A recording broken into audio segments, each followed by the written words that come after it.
అందరికీ నమస్కారం. సాధారణంగా ఆడవాళ్ళ దగ్గర ఏ రహస్యం కూడా దాగదని చెబుతూ ఉంటారు.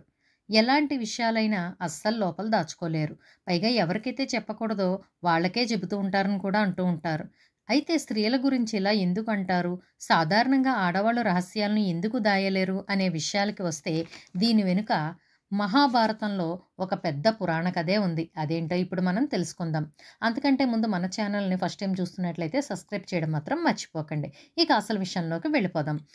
మహాభారతంలో కురుక్షేత్ర యుద్ధం జరిగిన తర్వాత పాండవులలో పెద్దవాడైన ధర్మరాజుకు పట్టాభిషేకం జరుగుతుంది. ఆ తర్వాత కురుక్షేత్ర యుద్ధంలో మరణించిన వాళ్ళకి పాండవులలో పెద్దవాడైన ధర్మరాజు, అదేవిధంగా కౌరవులకి తండ్రి అయిన ధృతరాష్ట్రుడు పిండ ప్రదానాలు చేస్తూ ఉంటారు.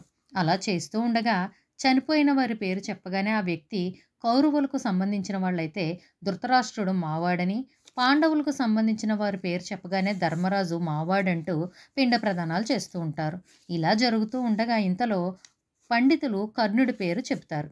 వెంటనే ధృతరాష్ట్రుడు నాకు సంబంధించిన వాడు కాదు అంటాడు. ఆ తర్వాత ధర్మరాజు కూడా నాకు కూడా సంబంధం లేదని చెప్పి చెప్తాడు. ఆ మాటలు విన్న పాండవుల తల్లి అయిన కుంతీదేవి వెంటనే ధర్మరాజుతో కర్ణుడు నీ అగ్రజుడని, అతడు తెలియదని నువ్వు ఎలా అనగలుగుతున్నావు అని చెప్పి అంటుంది.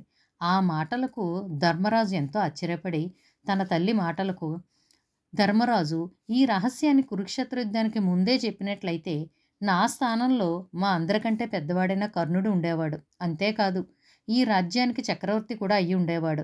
వినాశనం జరిగిన తర్వాత ఇప్పుడు నిజం చెప్పడం వల్ల ఎవరికి మాత్రం ప్రయోజనం అని చెప్పి ఎంతో బాధపడతాడు. మీ ఆడవాళ్ళు నిజం దాచడం వల్ల ఇంత వినాశనం జరిగిందంటాడు.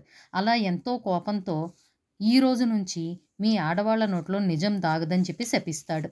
ఆ విధంగా ధర్మరాజు పెట్టిన శాపం ఫలితంగానే అప్పటినుంచి ఆడవారి నోట్లో నిజం దాగడం కష్టమైపోయింది. వెంటనే ఏ విషయాన్నైనా సరే బయటకు చెప్పేస్తూ ఉంటారని చెప్పి అంటూ ఉంటారు. ఈ వీడియో కనుక మీకు నచ్చినట్లయితే లైక్ చేయండి, షేర్ చేయండి, సబ్స్క్రైబ్ చేయండి. Thank you friends.